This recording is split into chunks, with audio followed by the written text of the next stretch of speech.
안녕하십니까? 깊은 지혜와 통찰의 숲을 함께 거니는 시간입니다.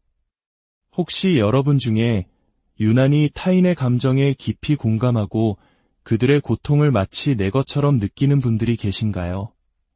세상의 아픔에 남들보다 더 쉽게 마음이 무너지고 이유 없이 슬픔에 잠길 때가 있으신가요? 오늘의 이야기가 당신의 영혼에 작은 울림을 준다면 이 지혜가 더 많은 이들에게 닿을 수 있도록 공유해 주십시오. 당신의 그 선한 나눔이 또 다른 누군가를 깨우는 빛이 될 수 있습니다. 여러분의 삶에 늘 평화와 지혜의 빛이 함께하기를 기원합니다. 우리 현대 사회에는 한 가지 흥미로운 신화가 존재합니다. 바로 엠패스, 즉 공감 능력이 매우 뛰어난 사람들은 타인을 치유하기 위해 이 세상에 왔다는 생각입니다. 참으로 고귀하고 아름다운 생각입니다. 하지만 모든 절반의 진실이 그렇듯 이 생각은 더 깊고 근원적인 진실을 가리고 있습니다. 엠패스는 세상의 상처에 끝없이 자신을 쏟아붓는 영원한 치유자로 태어난 것이 아닙니다. 오히려 그들은 인류의 집단적 그림자를 비추는 거울 역할을 하도록 태어났습니다. 그들의 예민함은 상처가 아니라 영적 성장을 위한 통과 의례입니다. 그들의 고통은 결점이 아니라 진실로 향하는 지도입니다. 만약 그들이 타인을 고치려는 충동 너머를 깊이 들여다볼 용기만 낸다면 한 가지 진실을 발견하게 될 것입니다. 그들은 무언가를 고치기 위해 온 것이 아니었습니다. 그들은 무언가를 드러내기 위해 이곳에 온 것입니다. 그렇다면 수많은 이들이 이름 붙이길 두려워하고 마주하기는 더욱 꺼리는 이 집단적 그림자란 과연 무엇일까요? 이것은 우리 문명이 통째로 억압하고 거부하고 어둠 속으로 내던진 모든 것들의 정신적 잔여물입니다. 입 밖으로 내지 못한 모든 분노, 외면당한 모든 욕망, 어머니에게서 딸에게로, 부족에서 국가로 대물림된 모든 부끄러운 비밀들이 바로 그곳에 모여 있습니다. 개인에게 그림자가 있듯이 인류라는 종 전체에게도 거대한 그림자가 존재합니다. 엠패스는 고요한 조율 속에서 인류 정신이라는 거대한 탄광 속 카나리아와 같습니다. 우리 대부분이 외면하는 것을 그들은 흡수합니다. 다른 이들이 무감각해진 것에 그들은 눈물을 흘립니다. 우리가 존재하지 않는 척하는 거대한 힘 앞에서 그들은 온몸으로 떱니다. 진정한 엠패스는 결코 약하지 않습니다. 오히려 그 반대입니다. 그들은 헤라클레스와도 같은 과업을 짊어지고 있습니다. 그들의 임무는 타인의 고통을 덜어주는 것이 아니라 다른 이들이 느끼기를 거부하는 것을 기꺼이 느끼는 자로서 굳건히 서 있는 것입니다. 이런 의미에서 엠패스는 전통적인 의미의 치유사가 아닙니다. 그들은 인류가 인정하지 않는 진실을 일깨우는 각성자이자 영적인 산파입니다. 제가 엠패스에 대해 이야기할 때 단순히 예민한 기질이나 성향을 말하는 것이 아닙니다. 저는 시대를 초월하고 보편적이며 깊이 오해받고 있는 하나의 원형에 대해 말하고 있는 것입니다.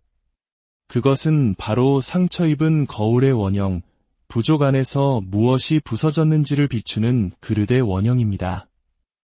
엠패스가 고통받는 이유는 단지 그들이 예민해서가 아닙니다. 그들은 정신적인 설계에 의해 사회의 무의식적 기계장치 바로 그 심장부에 놓여있기 때문입니다. 그리고 그들이 느끼는 것은 온전히 자기 자신의 것이 아닙니다. 그것은 지나간 세대들의 메아리이며 트라우마로 인해 침묵해야 했던 조상들의 비명입니다. 수세기에 걸친 죄책감이 그들의 신경계에 깊이 새겨져 있는 것입니다. 우리 한국인들이 겪었던 격동의 근현대사를 떠올려보면 이 개념이 더 깊이 와닿을지도 모릅니다. 수많은 전쟁과 억압 속에서 풀지 못하고 쌓여온 민족의 한처럼 집단적 그림자는 보이지 않게 우리 삶에 영향을 미칩니다. 엠패스들은 종종 스스로에게 묻습니다. 나는 왜 이럴까? 하지만 그들은 더 무서운 질문은 거의 하지 않습니다. 나는 지금 누구의 고통을 짊어지고 있는가? 우리는 반드시 이해해야 합니다. 무의식은 개인의 경계를 존중하지 않습니다. 자아는 나라는 존재의 신성함을 믿고 싶어 하지만 무의식의 세계에는 그런 한계가 없습니다. 꿈 속에서, 상징 속에서, 몸의 떨림 속에서 무의식은 집단의 언어로 말하며 엠패스는 바로 그 언어의 번역가입니다. 수십 년간의 임상 경험과 신비주의적 탐구를 통해 저는 엠패스들이 자신의 예민함을 개인적인 결함으로 착각하는 경우를 자주 목격했습니다. 그들은 스스로가 망가졌다고 생각하지만 진실은 다릅니다. 그들은 다른 사람들이 너무 무뎌져서 감지하지 못하는 힘에 대해 투과성이 높을 뿐입니다. 이러한 오인은 실패가 아닙니다. 그것은 통과 의례의 일부입니다. 진실의 전달자로 거듭나기 전 누구나 혼돈의 지하 세계로 내려가야만 하기 때문입니다. 그림자의 영역인 이 지하 세계는 단순한 비유가 아닙니다. 그것은 정신 속에 실제하는 장소이며 저는 이곳을 자율적 콤플렉스라 부르는 것들로 가득 차 있다고 봅니다. 트라우마와 억압에서 태어난 반쯤 독립적인 정신적 실체들이죠. 이 실체들은 상상의 산물이 아닙니다. 그들은 의지를 가지고 행동하며 표현되기를 갈망합니다. 그리고 그것이 거부당할 때 세상에 자신을 투사합니다. 경계가 허술한 엠패스는 이러한 투사들을 자신도 모르게 받아들이는 숙주가 됩니다. 그들은 단 한 사람의 그림자가 아니라 가족, 공동체, 나아가 한 문화 전체의 그림자를 느낍니다. 하지만 바로 여기에 힘이 있습니다. 만약 엠패스가 이 모든 것을 견뎌낼 수 있다면, 만약 그들이 그것을 이해할 만큼 충분히 오랫동안 그 불편함 속에 머무를 수 있다면 그들은 그림자의 연금술사가 됩니다. 그들은 어둠으로부터 도망치는 자가 아니라 어둠을 변형시키는 자가 됩니다. 이것은 일반적인 의미의 치유가 아닙니다. 이것은 계시입니다. 그리고 계시는 언제나 불편합니다. 언제나 기존의 안정을 뒤흔들고 자아의 연약한 환상을 파괴합니다. 집단적 그림자 안에는 인종차별, 전쟁, 학살, 배신, 학대와 같은 어두운 면만 있는 것이 아닙니다. 그 안에는 눈부신 재능, 원초적인 힘, 길들여지지 않은 기쁨, 그리고 오랫동안 묻혀있던 신성한 지식 또한 함께 존재합니다. 각성한 엠패스는 단순히 고통 때문에 우는 것이 아닙니다. 그들은 잊혀진 영혼의 천재성 때문에 웁니다. 그들은 잔인함뿐만 아니라 황홀경과 신성함, 본능적인 것들의 상실 때문에 아파합니다. 집단의 그림자를 일깨운다는 것은 우리 문화가 보기를 거부하는 것을 보이게 만드는 것입니다. 엠패스는 선택이 아닌 설계에 의해 정신적 반사체가 됩니다. 그리고 이 설계는 저주가 아닙니다. 그것은 성스러운 언약입니다. 태어나기 전에 맺어진 영혼의 계약이며 페르소나가 깨지기 시작하고 적응의 폐허 속에서 진정한 자아가 드러나는 인생의 후반부가 되어서야 비로소 이해되곤 합니다. 지금 이야기를 듣고 있는 여러분 중 너무 많은 것을 느끼고 너무 무거운 짐을 지고 너무 예민하다거나 극적이라는 말을 들어왔던 분들이 계실 겁니다. 여러분은 타인의 망가진 부분을 수리하기 위해 여기에 온 것이 아닙니다. 여러분은 치유가 곧 수리라는 거짓을 폭로하기 위해 여기에 왔습니다. 여러분은 진정한 치유가 인정에서 시작된다는 것을 드러내기 위해 여기에 왔습니다. 판단 없이 바라봐 줄 때 고통은 신성해진다는 진리를 보여주기 위해 온 것입니다. 경계 없는 공감은 순교일 뿐입니다. 하지만 그림자 작업과 융합된 공감은 혁명입니다. 여러분은 희생자로서가 아니라 안내자로서 어둠 속으로 들어갈 의지가 있어야 합니다. 연민과 융합의 차이를 배워야 합니다. 각성하기 전에 엠패스는 타인의 감정과 하나가 되어버립니다. 그들은 이해하는 것이 곧 흡수하는 것이라고 믿습니다. 하지만 일단 각성하면 그들은 합쳐지지 않고 그저 지켜봅니다. 그들은 심연의 가장자리에 서서 말합니다. 나는 당신을 봅니다. 나는 당신을 버리지 않습니다. 하지만 나는 당신이 아닙니다. 이것이 바로 엠패스 안에서 주체성이 탄생하는 순간입니다. 스펀지이기를 멈추고 신탁을 전하는 예언자가 되는 순간입니다. 신화 속에서 예언자는 단순히 미래를 말하는 사람이 아닙니다. 예언자는 숨겨진 것을 말하는 사람입니다. 예언자는 항상 세상과 세상의 경계에, 패러다임과 패러다임의 경계에 서 있습니다. 그리고 종종 그 통찰력 때문에 벌을 받습니다. 이 또한 엠패스의 여정의 일부입니다. 다른 사람들이 아직 볼 준비가 되지 않은 것을 드러냈다는 이유로 오해받고 조롱당하고 심지어 십자가에 못 박히기도 합니다. 하지만 이 길의 고통을 잘못된 길을 가고 있다는 증거로 착각하지 마십시오. 이것은 통과 의례입니다. 세상이 자신을 깨우는 자들에게 저항하는 이유는 각성이 죽음을 요구하기 때문입니다. 환상의 죽음, 순수함의 죽음, 거짓된 자아의 죽음을 말입니다. 그래서 엠패스는 수많은 죽음을 겪어야 합니다. 정체성의 죽음, 순진한 희망의 죽음, 이상화된 사랑의 죽음을. 하지만 각각의 죽음 속에서 새롭지만 기억된 고대의 무언가가 다시 태어납니다. 엠패스는 그 핵심에 조상의 기억을 품고 있기 때문입니다. 그들은 다른 이들이 잊어버린 것을 기억하는 영혼의 기록 보관소이며 그들의 고통은 기억을 되살리는 상고입니다. 제가 이런 원형에 부합하는 환자들을 만났을 때, 즉 너무 많이 느끼고 단순한 트라우마만으로는 설명할 수 없는 증상을 가진 이들을 만났을 때 저는 그들이 신성한 짐을 지고 있다는 것을 알았습니다.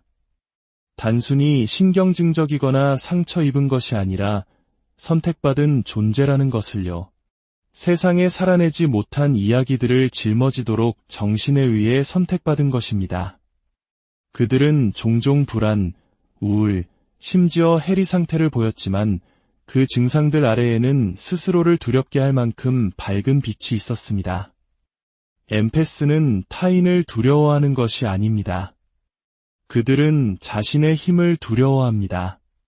오해받았을 때 그 힘은 상호의존이 되지만 통합되었을 때 그것은 진정한 현존, 즉 공간을 변화시키고 묻혔던 것을 파헤치고 주변 사람들의 오래된 갈망을 불러일으키는 그런 현존이 됩니다. 깨어난 엠패스는 더 이상 무언가를 고칠 필요를 느끼지 않습니다. 서둘러 구하려 하지도 않습니다. 그들은 그저 봅니다. 그리고 그들의 바라봄 속에서 다른 이들은 자신이 누구인지를 기억해냅니다. 이것이 바로 엠패스의 약입니다. 행동을 통한 치유가 아닌 존재를 통한 치유. 이것이 바로 그들이 결코 전통적인 의미의 조력자가 되도록 의도되지 않은 이유입니다. 그들의 선물은 봉사가 아니라 계시입니다. 그들은 세상의 잠을 방해하기 위해 여기에 있습니다. 집단적 그림자를 일깨우는 것은 선함, 순수함, 통제에 대한 자아의 환상을 방해하는 것입니다. 그리고 아무도 그것에 대해 감사하지 않습니다. 하지만 영혼은 감사합니다. 아무도 감히 말하지 못하는 진실을 말할 때, 한민족의 눈물을 대신 흘릴 때, 수세기의 아픔을 느끼고 그것을 마비시키는 대신 이름을 붙여줄 때, 영혼은 당신에게 감사합니다. 이것은 자기 연민이 아닙니다. 이것은 신성한 작업입니다. 자아는 당신이 너무 과하다고 말할 것입니다. 문화는 당신이 너무 약하다고 말할 것입니다. 하지만 당신의 깊은 정신은 말합니다. 당신이 바로 열쇠라고. 무엇을 여는 열쇠일까요?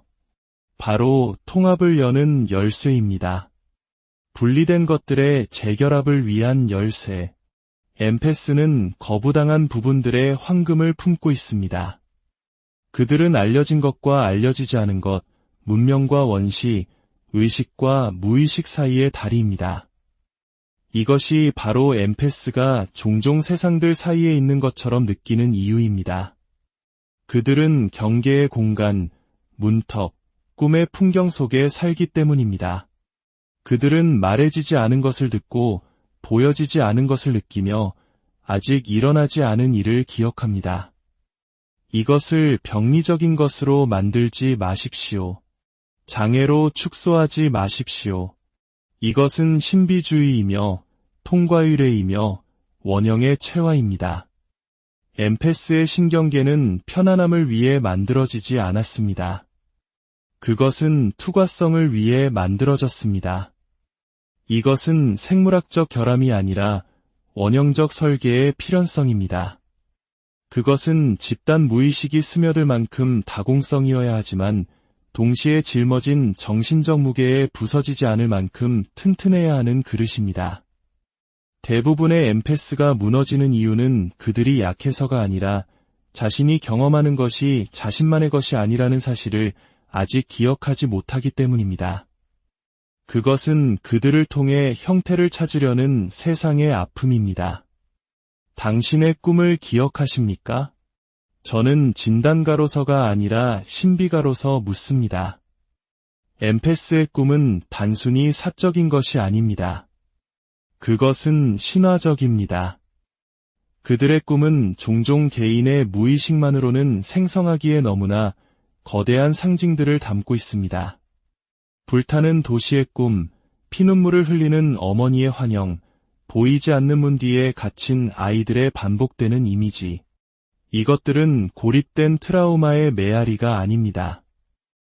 이것들은 주목해달라고 간청하는 집단 무의식으로부터 온 메시지입니다. 엠패스가 한 국가의 꿈을 꾸고 깨어있는 삶에서 한 민족이 감당할 수 없는 것을 잠결에 짊어지는 것은 드문 일이 아닙니다. 이것이 예언자의 짐입니다. 그리고 이 능력이 인정받지 못할 때 엠패스는 만성적인 압도감 속에서 살아갑니다. 세상이 너무 벅차서가 아니라 상징적인 인식이 필요한 것을 개인적인 렌즈를 통해 해석하고 있기 때문입니다. 상징주의는 무의식의 모국어입니다. 감정, 환상, 감각을 원형적 데이터로 이해하기 시작할 때 엠패스는 경험의 희생자의 길을 멈추고 영혼의 학생이 됩니다. 한 번은 설명할 수 없는 죄책감에 시달리는 환자가 저를 찾아왔습니다. 그녀의 삶의 어떤 사건도 그녀가 짊어진 짐을 정당화할 수 없었습니다. 어린 시절은 비교적 트라우마 없이 평온했고 관계도 원만했습니다. 그러나 그녀는 매일 아침 가슴을 짓누르는 슬픔의 무게와 함께 잠에서 깼습니다. 그녀는 꿈속에서 폐허가 된 고대 도시에서 낯선 아이들을 끌어안고 도망치곤 했습니다. 이것은 병리가 아니었습니다. 이것은 예언이었습니다. 적극적 상상 작업을 통해 우리는 그녀가 꿈에서 끌어안았던 아이들이 그녀 자신의 아이가 아니라 그녀 조상 대대로 애도받지 못한 죽은 자들이라는 것을 알게 되었습니다. 그녀의 가족은 여러 차례의 전쟁과 학살, 이주에서 살아남았고 그녀는 평화의 시대에 태어난 첫 세대였습니다. 아이러니컬하게도 평화가 그 고통을 더욱 생생하게 만들었던 것입니다. 그녀의 영혼은 결코 애도되지 못한 것을 짊어지도록 선택받았던 것입니다. 이것이 엠패스의 과업입니다. 다른 이들이 슬퍼할 수 없는 것을 슬퍼하는 것, 논리로는 정당화할 수 없는 고통을 느끼는 것, 집단적 정화의 사제가 되는 것. 하지만 다시 말하지만 이것은 순교를 의미하지 않습니다. 변형을 의미합니다. 엠페스가 그림자를 개인적인 것이 아니라 상징적으로 다루는 법을 배울 때 그들은 더 깊은 지성에 접근합니다. 그들은 더 이상 다른 사람을 구해야 한다는 강박을 느끼거나 감당할 수 있는 것 이상을 떠맡지 않습니다.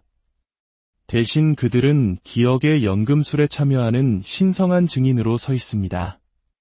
그들은 흡수를 통해 치유하지 않습니다. 그들은 통합을 통해 치유합니다. 그리고 통합이란 온전함의 예술이 아니고 무엇이겠습니까?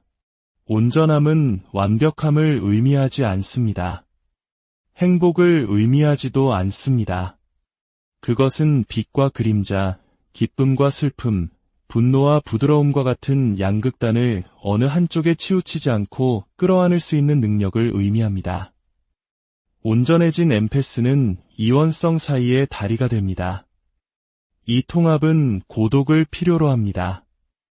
엠페스는 영혼의 속삭임을 듣기 위해 군중의 소음을 떠나야 합니다. 고독은 외로움이 아닙니다. 그것은 더 깊은 자아가 나타날 수 있는 그릇입니다. 신화 속에서 입문자는 항상 숲으로, 사막으로, 동굴로 들어갑니다. 이곳은 처벌의 장소가 아니라 비전의 장소입니다. 엠페스는 내면의 은둔자와 친구가 되는 법을 배워야 합니다.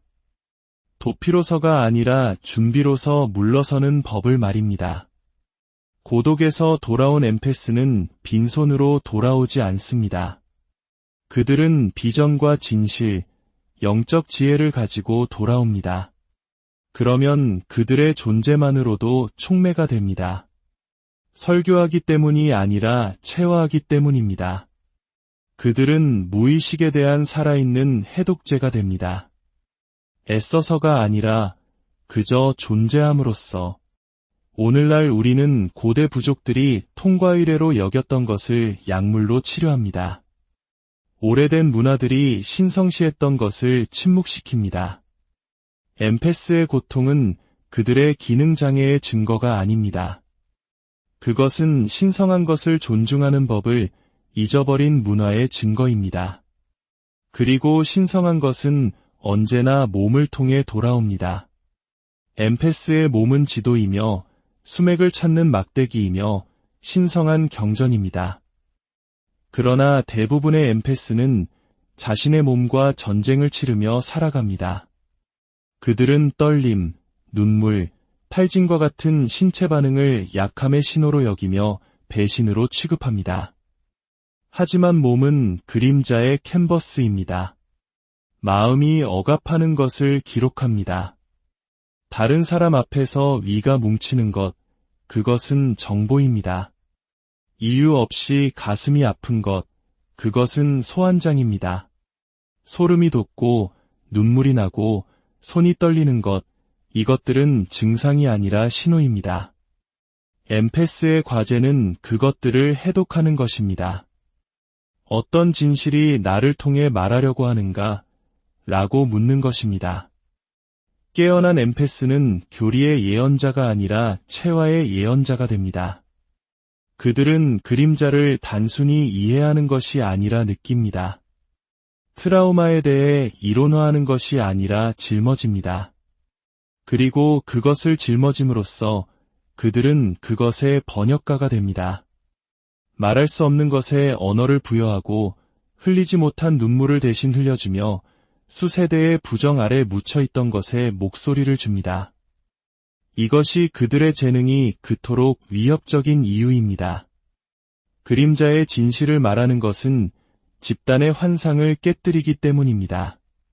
모든 집단은 아무리 깨어있는 것처럼 보여도 코이전을 유지하기 위해 특정 진실을 피하자는 무의식적인 약속 위에 서 있습니다. 엠페스는 그 존재만으로 그 약속을 위협합니다. 그래서 엠페스는 종종 문자 그대로뿐만 아니라 정신적으로도 추방당합니다. 희생양이 되고 병리적인 사람으로 취급받고 너무 과하다는 낙인이 찍힙니다. 하지만 이것을 기억하십시오. 고대의 희생양은 자신의 죄 때문이 아니라 공동체의 죄 때문에 선택되었습니다. 다른 사람들이 짊어질 수 없는 것을 짊어지도록 선택된 것입니다. 이것 또한 엠페스의 신화의 일부입니다. 하지만 신화는 운명이 아닙니다. 엠페스는 희생양의 짐을 내려놓는 법을 배워야 합니다. 그들은 세상의 죄를 짊어지기 위해 여기에 온 것이 아닙니다. 그 죄의 이름을 부르고 느끼기 위해 온 것입니다. 하지만 그것을 인식으로 번역할 수 있을 만큼만 느끼고 그런 다음 놓아주는 것입니다. 놓아주는 것, 이것이 엠페스의 마지막 통과 의례입니다. 이것은 내 것이 아니었어. 단 한 번도 내 것이었던 적이 없어. 하지만 나는 그것을 보고, 느끼고, 이름을 붙이고, 놓아줄 수 있는 사람이야 라고 깨닫는 순간입니다. 그 순간이 해방입니다. 그 순간이 주체성의 확립입니다.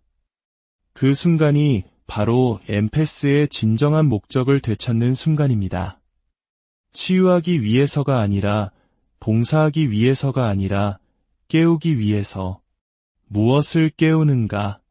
집단적 그림자는 악이 아니라 아직 살아내지 못한 삶이라는 사실을, 우리가 아직 감히 통합하지 못한 모든 것이라는 사실을, 엠페스의 재능은 그 길을 이끄는 것입니다.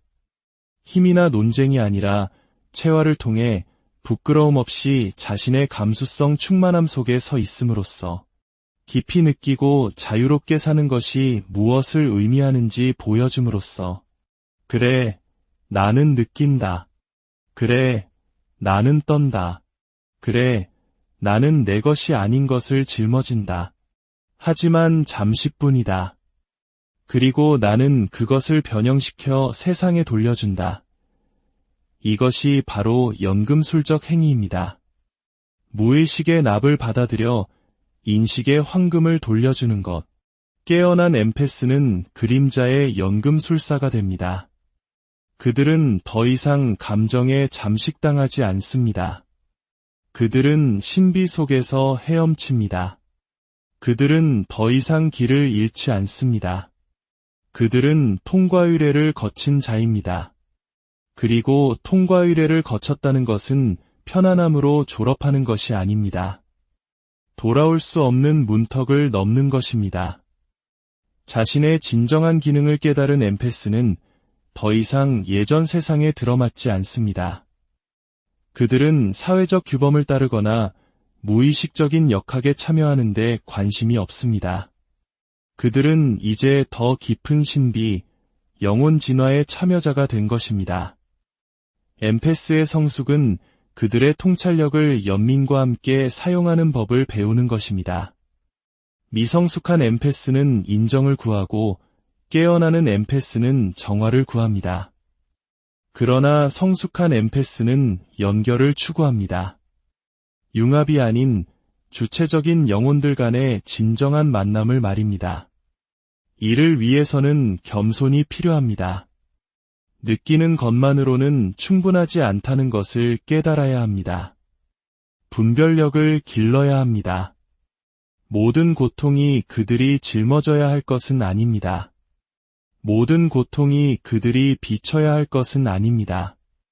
엠페스는 어떤 에너지를 목격해야 하고 어떤 에너지는 그저 오래된 패턴으로 자신을 끌어들이는 메아리일 뿐인지 배워야 합니다. 위험은 낭만화에 있습니다. 많은 엠페스들이 감정적 혼돈을 영적 깊이로 착각합니다. 그러나 명료함 없는 혼돈은 신비주의가 아니라 혼란일 뿐입니다. 엠페스의 목표는 감정 속에서 용해되는 것이 아니라 그것을 정제하여 스펀지가 아닌 성배가 되는 것입니다. 네, 성배입니다. 그 고대 상징. 상처 입은 왕의 피를 받는 그릇. 그것은 피 흘림의 상징이 아니라 신성화의 상징입니다. 엠페스는 상처가 아니라 성배가 되어야 합니다. 고통이 되지 않고 고통을 담는 법을, 고통과 자신을 동일시하지 않고 존중하는 법을 배워야 합니다. 이를 위해 엠페스는 집단의 그림자뿐만 아니라 자신의 그림자 또한 마주해야 합니다. 남에게 필요한 존재가 되는 것을 은밀히 즐기고 다른 사람을 구하는 것에서 정체성을 얻으며 자신의 공허함을 두려워하여 봉사를 방해물로 사용하는 자신의 일부를 직시해야 합니다. 오직 이 작업을 마쳤을 때에만 그들은 조건 없이 사랑할 수 있습니다. 그때서야 비로소 그들은 말할 수 있습니다. 나는 당신의 고통을 봅니다. 나는 그것을 존중합니다. 하지만 내가 온전함을 느끼기 위해 그것을 고칠 필요는 없습니다. 이것이 진정한 연민입니다. 상호의존으로 위장한 것이 아니라 어떠한 의도도 없는 순수한 현존입니다. 이런 자리에서 엠패스가 살아갈 때 놀라운 일이 일어납니다. 그들은 방패나 벽이 아닌 일관성의 장을 발산하기 시작합니다. 다른 사람들은 그것을 느낍니다. 이해하지는 못할지라도 느낍니다. 깨어난 엠패스의 존재 앞에서 그들은 부드러워집니다. 구원받고 있기 때문이 아니라 있는 그대로 보여지고 있기 때문입니다. 판단 없이 바라보는 것은 가장 희귀한 형태의 사랑입니다. 엠패스는 바로 그런 사랑을 할 수 있는 존재입니다. 하지만 오직 그들이 자신의 전체, 자신의 그림자, 분노, 갈망, 그리고 신성을 포용했을 때만 가능합니다. 다시 한번 말씀드립니다. 엠패스는 치유하기 위해 태어난 것이 아닙니다. 치유는 그들의 진정한 작업의 부산물일 뿐입니다. 그들의 진정한 작업은 각성입니다. 그들은 집단적 그림자를 처벌하거나 제거하기 위해서가 아니라 그 안에 숨겨진 황금을 드러내기 위해 여기에 있습니다. 그림자 안에 미래가 있고 어둠 속에 꿈이 있기 때문입니다. 그리고 엠패스는 그 꿈의 수호자입니다. 당신이 당신의 부드러움을 부끄러워했을 때조차도 당신은 이 진실을 알고 있었습니다. 당신의 눈물이 다른 사람들을 당황하게 했을 때조차도 당신은 알고 있었습니다. 당신의 꿈이 깨어있는 세상의 말이 되지 않았을 때조차도 당신은 알고 있었습니다. 그 암은 어쩌면 깊이 묻혀 있었을지 모르지만 결코 죽지 않았습니다. 우리는 지금 그림자 분출의 시대에 살고 있습니다. 오랫동안 억압되었던 무의식이 문명의 마룻바닥을 뚫고 나오고 있습니다. 많은 이들이 두려움에 떨며 도망치지만 엠패스들은 이 지진을 종말이 아닌 탄생의 확인으로 느낍니다. 고통스럽습니다. 산고는 언제나 그렇습니다. 하지만 지금 나타나고 있는 것은 정신구조의 변화 그 자체입니다. 우리는 억압의 문화에서 성찰의 문화로 느리게 이동하고 있습니다. 그리고 이 움직임 속에서 엠패스는 안내자이자 기반입니다. 느끼지 않는 세상에서 느끼는 것은 반역 행위입니다. 하지만 그것은 또한 창조 행위입니다. 새로운 신화, 새로운 원형, 새로운 소속 방식을 창조하는 행위입니다. 그림자 각성자로서의 역할을 받아들인 엠패스는 신화 창조자가 됩니다. 당신은 기존 패러다임에 맞추기 위해 여기에 온 것이 아닙니다. 당신은 그 한계를 드러내고 더 깊은 질서, 더 고대의 지혜에 대해 속삭이기 위해 여기에 있습니다. 당신은 사람들을 편안하게 만들기 위해 여기에 온 것이 아닙니다. 당신은 그들을 의식하게 만들기 위해 여기에 있습니다. 어린 시절 삼켰던 슬픔을, 버렸던 꿈을, 내면으로 향했던 분노를, 그리고 적과 타인과 연인에게 투사하는 그림자를 의식하게 하기 위해서 당신은 거울입니다.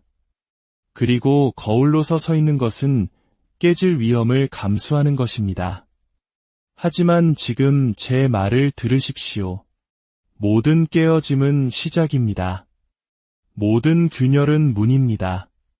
활짝 깨어진 엠패스는 원형을 담는 그릇이 됩니다. 그들의 상처를 통해 신성이 들어오고 그들의 눈물을 통해 진실이 흐르며 그들의 침묵을 통해 지혜가 말합니다. 세상은 완벽한 치유사를 기다리고 있지 않습니다. 세상은 온전한 인간을 기다리고 있습니다. 깊이 느끼고 거침없이 사랑하며 소리내어 울고 환상 앞에서 흔들리지 않고 서 있는 인간을. 엠페스는 그러한 인류의 선구자입니다. 하지만 먼저 구원자 콤플렉스와 자신의 가치가 타인을 위해 얼마나 고통받느냐에 따라 측정된다는 거짓을 버려야 합니다. 당신은 당신이 무언가를 고치기 때문이 아니라 봉사하기 때문이 아니라 그저 당신이기 때문에 당신이 보고 느끼고 기억하기 때문에 귀합니다. 이 기억이 당신의 선물입니다. 그리고 그것은 당신에게 대가를 요구할 것입니다. 당신의 길은 때로 외롭고 오해받고 무시당하고 심지어 두려움의 대상이 될 것입니다. 하지만 영혼은 편안함을 추구하지 않습니다. 영혼은 진실과의 일관성을 추구합니다. 그러니 이제 나는 너무 과한가? 라고 묻는 것을 멈추고 나는 진정으로 나 자신과 정렬되어 있는가? 라고 묻기 시작하십시오. 이해받으려 애쓰는 것을 멈추고 살아있는 상징으로서 살기 시작하십시오. 상징은 스스로를 설명하지 않습니다. 상징은 불러일으키고 시작하게 합니다. 깨어난 엠페스는 온전함에 살아있는 상징이 됩니다. 그들은 빛의 일꾼이 아닙니다. 그들은 황혼의 거주자입니다. 뼈 속의 황혼과 새벽을 함께 품고 있는 자들. 그리고 이 황혼, 이 중간지대가 바로 변형이 일어나는 곳입니다. 당신은 길을 잃어서가 아니라 과거의 것과 다가올 것 사이의 다리가 되도록 부름받았기 때문에 이 경계선을 걷습니다. 그러니 다시 한번 묻겠습니다. 당신은 세상을 치유하기 위해 태어난 것이 아닙니다. 당신은 세상을 일깨우기 위해 태어났습니다. 당신은 너무 과하지 않습니다. 당신은 바로 이 죽어가는 세상이 필요로 하는 존재입니다. 세상은 당신의 떨림, 당신의 암, 당신의 신성한 감수성을 필요로 합니다. 하지만 자신을 향한 무기로서가 아니라 등대로서 말입니다. 이렇게 말하는 등대 말입니다. 나는 더 이상 내 것이 아닌 것을 짊어지지 않겠다. 나는 더 이상 변하지 않을 것을 위해 피 흘리지 않겠다. 나는 더 이상 내가 아끼고 있음을 증명하기 위해 고통과 융합하지 않겠다. 대신 나는 명료함으로 느끼고 강인함으로 지켜보며 환상을 꿰뚫는 사랑으로 말하겠다. 이것이 바로 엠페스의 혁명입니다. 시끄럽지 않지만 지축을 흔드는, 보이지 않지만 변형을 일으키는, 보상받지 못하지만 깨어날 준비가 된 이들에게 기억되는 혁명입니다. 이제 당신의 영혼에게 묻습니다. 치유되기를 원치 않는 것을 치유하려는 노력을 멈추고 마침내 기억할 준비가 된 것을 일깨우기 시작할 준비가 되셨습니까? 순교자의 옷을 벗어 던지고 당신이 언제나 그래왔던 예언자로서 일어설 준비가 되셨습니까? 그렇다면 깊이 숨쉬고 느끼고 지켜보십시오. 당신의 진정한 여정은 바로 지금 시작됩니다. 오늘 이야기는 여기까지입니다. 당신의 내면